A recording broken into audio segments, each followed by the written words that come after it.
So, Good Word fam, hello everyone. I am super duper excited. Not only is this our 100th episode for the podcast, but celebrating our 100th episode is 5-time Grammy Award winning gospel singer and artist and designer, Yolanda Adams. Yay! Oh, thank you so much for having me. You're the best. Thanks. Oh my goodness. Thank you so much for joining us. I am super duper excited about this. I, knew that the 100th episode was coming up. And I said, I want Yolanda Adams. And I prayed on it. And I fasted on it. And here we are. And here we are. I'm so excited. It's so funny. I told my husband this morning, I said, Yolanda Adams is joining us for the podcast for the 100th episode. And he said, I love Yolanda Adams. And then he said, everyone loves Yolanda Adams. And it's so true. We've never met, but I feel like I know you because I know your work, I know your music, and I know your journey and your story. And oh my goodness. Yes, it's a good one. It's a long one. It's like everybody's journey. You have the ups, the downs, and I call them the lessons. You have those things that you have to go through, those tests, those trials. Everybody does it, no matter who you are, where you are in life. You have that. It's just the ebb and flow of life. You're supposed to flow with life. You're not supposed to stay stagnant and, try to stay in a space. No, I want to control this space. I want to control this space. It's out of your control. It's funny, on your website, I was checking out your website and you're up to so many amazing things, but you have an interesting quote. You say, I'm not one of those singers who wants to expand my audience at the expense of the people who already know my music. And just following along with your journey, I have to say, who you are now in terms of your sound and the music and the word, that part hasn't changed. Right. No, it hasn't. It can't change because that's who I am. That's who I am authentically. I love people. I love to help people. I love to, guide them in the directions that they need to go because, folks are always asking, okay, how do I get through this? How do I get through that? You've been through this. Tell me how you navigate it. And of course, after we get on the other side of through, right. Through the storm. It's so easy to tell people, oh yeah, it's a no. You will have to confront some things that you really didn't want to confront, not just about, situations and individuals, but about yourself. And so in doing that, you have to do the work, and doing the work means, the ugly stuff, the crying. Yeah, it's so funny because you hear do the work and it's like, oh my goodness, how, when, why, where, but you really do have to do the work, and it's not something that involves other people. No, it involves you because, let's think about what we can control. The only things we can control are ourselves. We can control when we wake up, we can stay in bed and deal with it that way, or we can get up, dust ourselves off and take it one day at a time. So yeah, And everybody, knows who you are. Yolanda Adams, known as the gospel singer, but a lot of people don't know that you are also a designer. Mm-hmm. And I saw some fancy handbags. Oh, thank you. Well, we're collaborating with this wonderful, wonderful company. And I look at all of the things that I use on a daily basis. Right.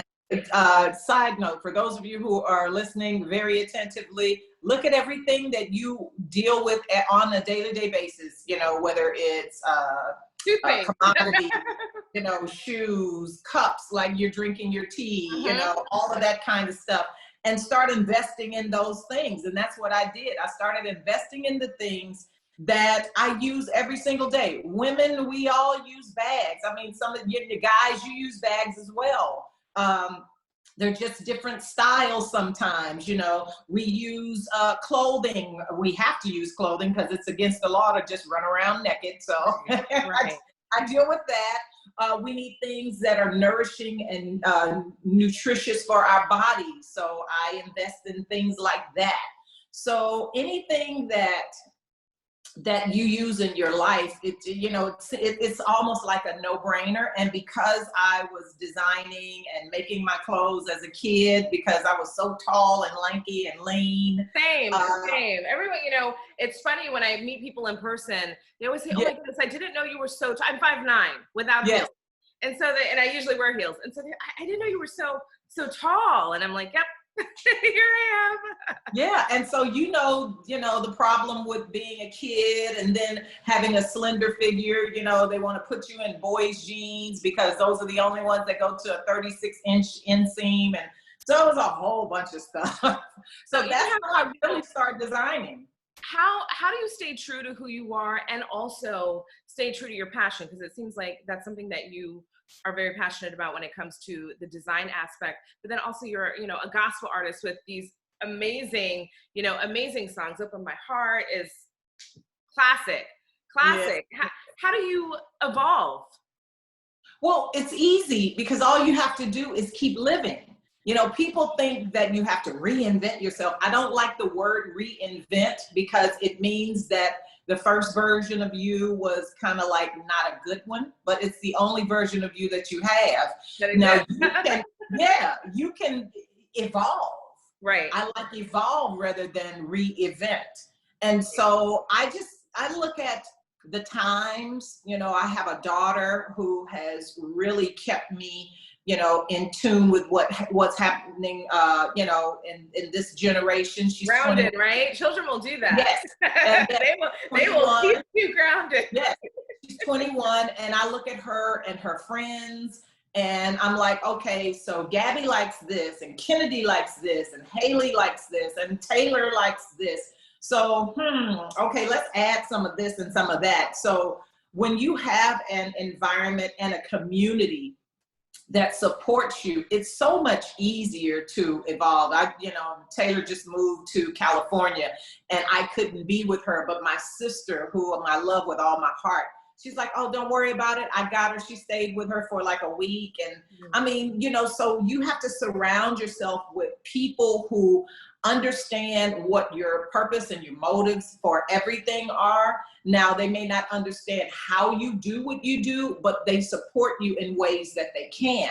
So that's one of the things. I have a wonderful, wonderful family. I have a wonderful community of people who work with me. I have so many folks who help me, like my attorneys and, other designers that I work with, like Kevin Hall and Sergio Hudson, those kinds of amazing guys. And Angela Dean, oh my God, we've done so much stuff with her.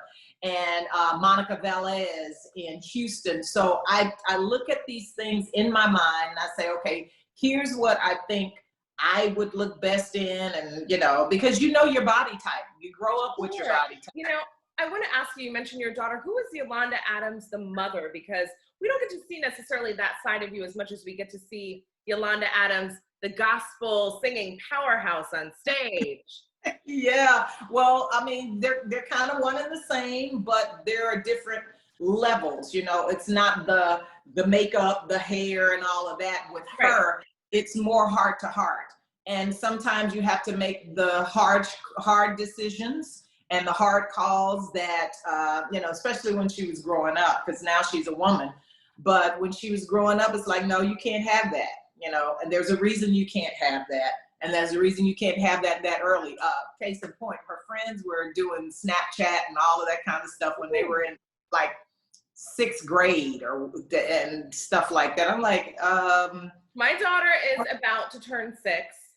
And she is already asking for what she describes as a phone watch at 6. Yes, because in her world, but think about it. In her world, she sees kids at her school or, in you guys' environments who have one.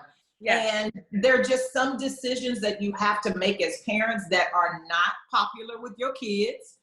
But, you have to do that in order to show them that there is, there are boundaries and limits to certain things. You just can't go out in the street and run somebody over and then come home and think there are no consequences, and I'm just using that as an analogy. Right. But You know, those are the kinds of things that you want. You want your children, you want to nurture your children into great people.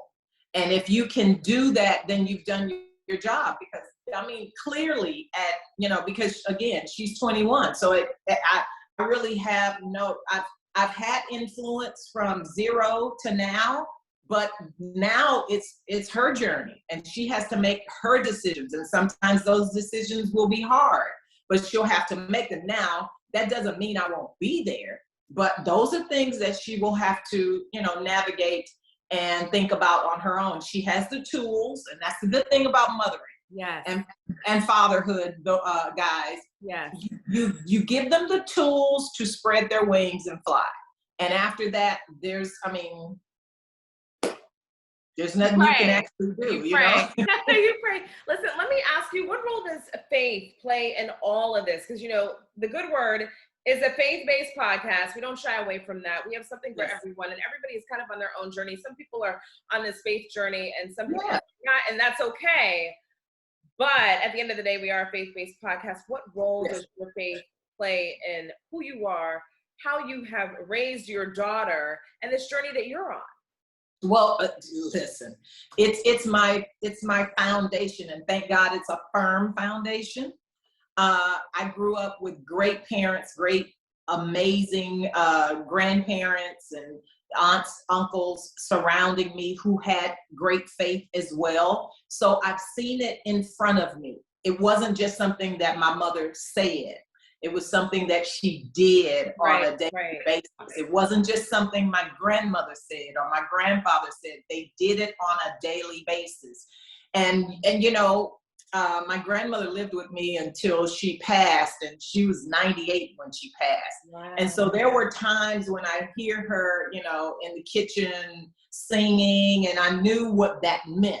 If she was singing a certain song, I knew what that meant. So I knew to go pray with her for that situation. Same thing with my mom. My mom was a prolific piano player.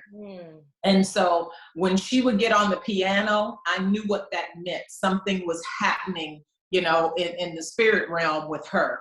And so I knew what a certain song meant. I knew if it was a happy song, really grateful and stuff and I knew when it was more of a, it wasn't sad, but it was more of a prayer kind of song. I knew what that meant as well. So I tried to do that same thing in front of Taylor, not just tell her to read her word, not just tell her to pray, but show her, and show her that life, so that it's like, oh, okay, well, if my mom made it, I know that I can.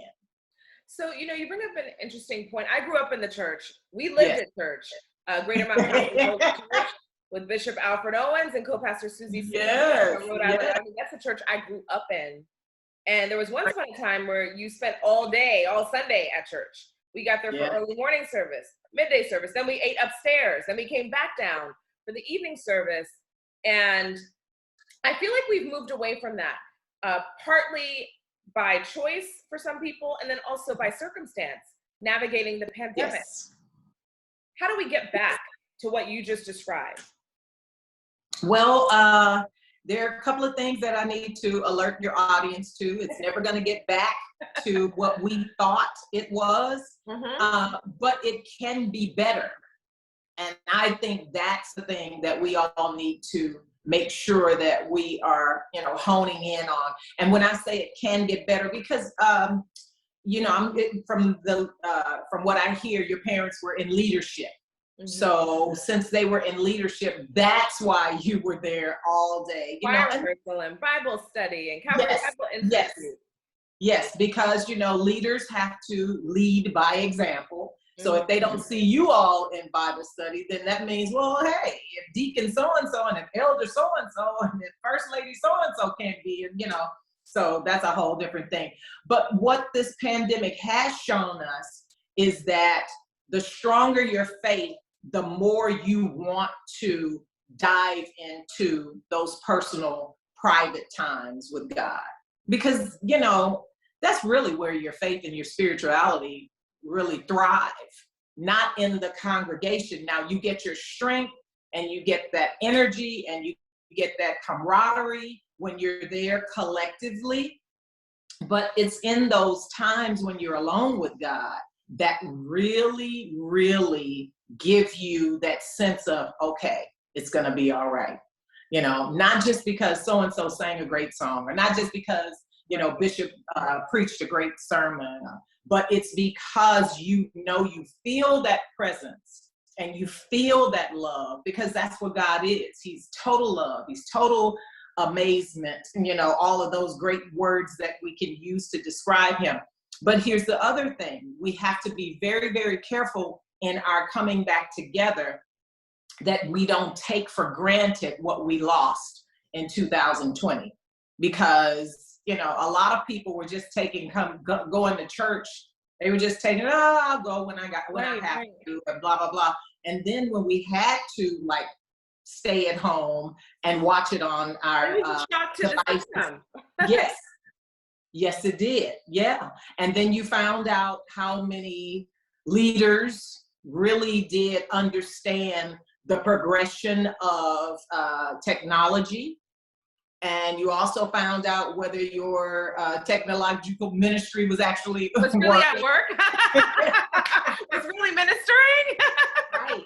And so I had to really take a look at mine as well, you know, because I have all the gadgets. I love gadgets. I love thingamabobs and stuff like that. And I had to really take a look at it and say to myself, am I using this to the best of my ability? Because here's what a lot of people didn't understand about the pandemic as well. Those of us who are in leadership, we were dealing with it as well. Mm-hmm. Right. And so there were times when, you know, you didn't feel that thing that gets you up and you know, puts you on that camera and puts your lights on and stuff like that. You know, and people have to understand the humanity of leadership as well. You know, so, you bring up a good point, because I was going to ask you, how did you navigate the pandemic when everything kind of stopped? It literally, everything came to a halt within 24 hours.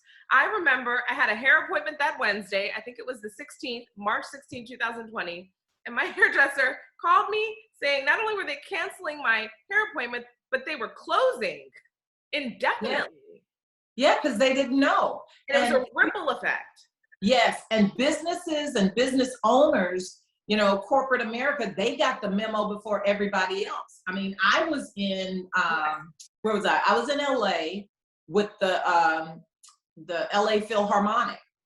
And they were telling us as we were going on stage that the world was about to shut down.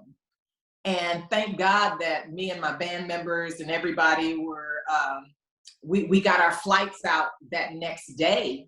But it was, we had just done the Super Bowl. We had done all of these great things. Then we were at the LA Philharmonic, and then everything just, whew. Wow. So I'm not going to say that I'm glad the pandemic happened. I don't, you know, disease and stuff like that, that's, you know, it wiped out so many people. That's not what I am grateful for. I am grateful that we all had a chance to reset, because we move so much trying not to feel. And if you keep busy, I know I've done it. I can't speak for everybody. If you keep busy, you know, you don't have to deal with a heartbreak.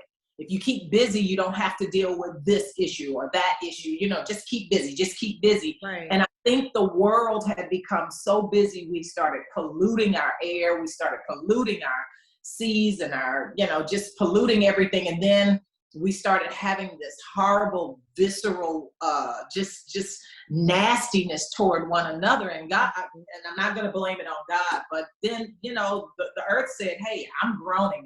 We got to stop. Right. And so that cut everything. Everybody had to sit, be quiet, and deal with themselves. And sometimes dealing with yourself is harder than dealing with other people, because you have to admit some stuff. And that goes back to doing the work, which is doing the work. And that's the reason why it's called work, because it involves mental and physical and emotional strength to do it. You know, you're in an industry, you're a gospel singer, but you know, also an entertainer. You're in an industry where faith is not necessarily embraced. How has that been for you, that journey? Well, I think there's a misconception that faith is not embraced in, and I'll just say in the African American entertainment industry. I think that's a big misconception. Well, come a long way. Because most folk who are in this entertainment industry will tell you they didn't get here without God. Right. Even the hardest rapper in the world will tell you, God blessed me, and that's why I'm doing so and so and so. Right. It's funny, you know, you bring up a good point, because I feel like often when people win awards, they get on stage and they say, I want to thank God. Yes. And you know, it's not our job to try to interpret what that means for that person. Right. But it does let you know that somewhere in them, they understand that there's something bigger than them that helps them navigate their life. That's what we want people to do with faith and spirituality. You know, it's not hard. It's just like breathing. You know, we try to make it so hard for people, but God is your heartbeat. God is the blood running through your veins. God is everything. So if we don't take it I don't like to say this. One of my cousins says this all the time. He's like, you know, those of us who have been in God's way can sometimes get in God's way when it comes to people. Right. And it's so true.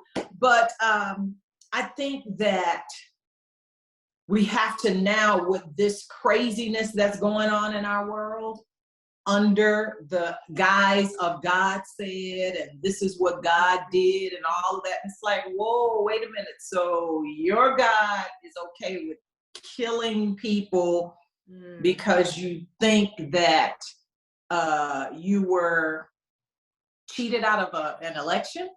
Okay. I don't know that God. I'm sorry. You brought up a good point. There is a lot going on. Right now. How does someone, you know, how does Yolanda Adams navigate it all? I mean, beyond the pandemic, we're talking about women's rights. We're talking about inflation. We're talking about, you know, political upheaval, polarizing political environment. It's so polarizing that people tend to shy away from even discussing it. How do you deal with all that?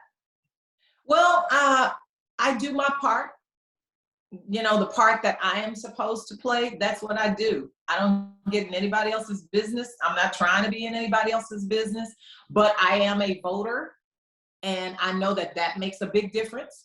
And I have influence over a lot of people, and I tell them to vote. I don't tell them how to vote, but I tell them to vote, because some of the things that I am seeing right now are so crazy, where you don't have control of your own body. Somebody who can't even produce a child, who has never gone through childbirth or anything like that, can tell you as a woman what you should be doing. Come on, man. Really?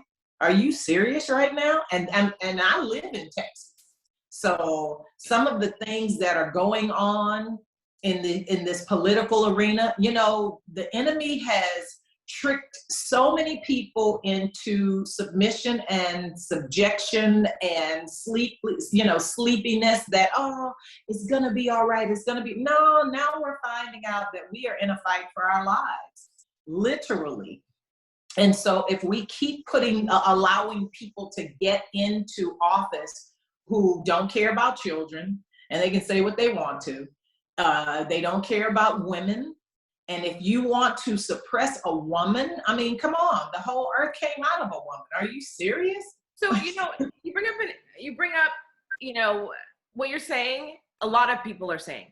You were just here in the nation's capital in DC for the Capitol 4th Did you have a chance to have any conversations with any lawmakers? And I'm always curious to know, you know, someone such as yourself who is a household name. When you meet lawmakers, are they starstruck? Have real conversations, conversations with not just lawmakers, but just movers and shakers, decision makers. Are you able to have real conversations with them just about your sentiment? Because your sentiment obviously can represent many people. Yes. I have the privilege of going to the Capitol at least once or twice a year for advocacy's sake. I advocate for musicians, songwriters, people like that with the Recording Academy. I also advocate for women's rights, which I do with Representative Sheila Jackson Lee and Barbara Lee and Maxine Waters. And I get a chance, I've actually testified before Congress before. I've prayed, you know, some of their opening ceremonies and some of their opening sessions and things like that. So I'm always there. So they know me. Yeah, they're starstruck in the beginning, and then they realize that I'm on top of the issues, and I don't just wait until I get to DC. I am very vocal with my state representatives as well as my senators. So they don't just see me in DC. Oh, hey, Yolanda. No, they see me at rallies. They see me everywhere, you know, and a lot of times because we don't carry camera crews with us, I think those moments are very important so that people understand this is not about a sound bite. This is not about me getting you on camera or getting a photo op. No, this is real life. This is real life, and this is what we're dealing with. I recently broke ties with a very prestigious organization that helps cancer patients, because my thing is, if you're continuing this research and you're getting trillions and trillions of dollars to do it, where are the cures? I'm just saying. And sometimes the cures are as simple as the changing of a diet, moving from an acidic environment in your home, if you can, and turning, you know, everything, you know, more alkaline. Now we know that life is all about balance. It's all about balance. But if you're getting, you know, all of this money and nobody's ever said, hey, we found this cure, that means you're more, you know, more excited about money as opposed to men and women and children and babies who have this stuff, who come here with this stuff. So, and it was a very fruitful relationship. And I'm like, nope, I can't, my conscience won't let me do that. The conviction, the moral conviction encompassed. Yes. Yes. So, you know, everyone that comes on the podcast, again, this is our 100th episode, and we're so thrilled that you're joining us. I am just so, you know, it's been a journey, and it's a blessing to be able to have a platform to have these conversations, real, raw, unedited, authentic. Everyone that comes on the podcast, we always ask them to share a good word with folks who are listening, and we're on iTunes, Audio Boom, and Google Play, and everywhere that podcasts play. What would you say, Yolanda Adams, 5-time Grammy award-winning gospel singer, what would you say is the good word? Oh my gosh. One of my good words right now would be to love yourself. You gotta do that. Love yourself, because God loves you. You did not get to this earth without God's permission and without God doing something about it. Your mother and father would not have gotten together if God was not concerned about you coming to this earth. So if you came to this earth, that means you have something to give this earth. And your life means so much to God, that he has allowed you to, you know, navigate this life with him, or, you know, and those of you who think that you know, I don't know about God, child, look, if you're breathing, you got it. So you just don't recognize yet.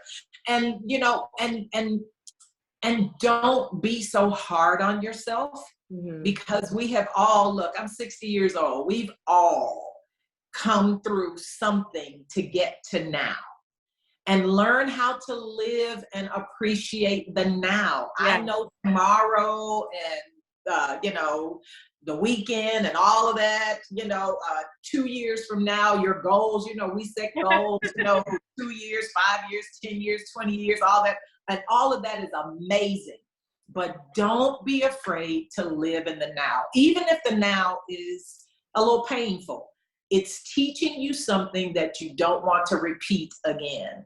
So learn those lessons, understand that you are amazing, and please, please, please know that God loves you. So we have about 5 minutes left. I cannot have you on this podcast without you sharing some type of snippet of your favorite song that you've done over the years. Wow, a snippet of a song. Whoa, that's going to take some licensing. So, oh, I mean, there's so many. You know, I've written some great songs that have come out of some amazing, exhilarating, joyful, you know, ecstatic places. And then I've written some songs that come out of, you know, some kind of contemplative kind of situations, and, you know, hurry up, God, what are you doing right now situation. Right. So, you know, wow. And, you know, one day it's just a prayer away. Another day it's open my heart. Another day it's thankful. Another day it's thank you. Another day it's, you know, it's somebody else's songs. Like, I love Richard Smallwood's Center of My Joy. That's my Uncle Richard. I love him so much. I love Edwin Hawkins and Walter Hawkins, you know, thank you, Lord, for all you've done. I love Tremaine Hawkins, Highway to Heaven. I love Shirley Caesar. I mean, there's so many songs that, oh gosh, just on any given day. I mean, I love Anita Baker. So I just realized, well, I just saw the credits on one of the songs that I love from her. One of my best friends, who's now gone on to be with the Lord, Gerald Levert, he and Marco, I think it was, he and his writing partner wrote for her, Whatever It Takes to Make You Happy. I'm like, whoa, wow. Dude, you, wow. That? Yeah. Right. Yeah, so, I mean, music is a huge part of my life. And I'm so grateful for the way that I was raised, because I didn't have any restrictions on what I could listen to. I didn't have any restrictions on where I could go. You know, God was so cool. He went to the skating rink with us, and he went to church with us, and he, you know, he went to the volleyball games, games with us. So there wasn't like this, you know, boxable God that was only a church God. No, he was a living, breathing, in your bones, in your, you know, membranes and stuff kind of God. So, you know, that's, to me, I think music just plays, so it plays a huge part of my life. When I'm meditating, sometimes I have music on. You know, when I'm praying, I have music on. When I'm cooking, I have music on. You know, just the joys of my life have been, you know, I guess tailored by music. Well, we love you. We love your work. We love your journey, and you have been a joy. Thank you so, so much for joining us on the podcast. No problem. Folks listening, watching, be sure to subscribe. We're on iTunes, Audioboom, Google Play, everywhere podcasts play. Also, the fox5dc.com website. We're on there as well, and our app. And this is just so lovely. Thank you again. Oh, thank you, and congratulations. Oh my gosh. And here's to 150,000 more. Hopefully. Okay, wonderful. Yes. Thank you so much, Yolanda Adams. Oh, no problem.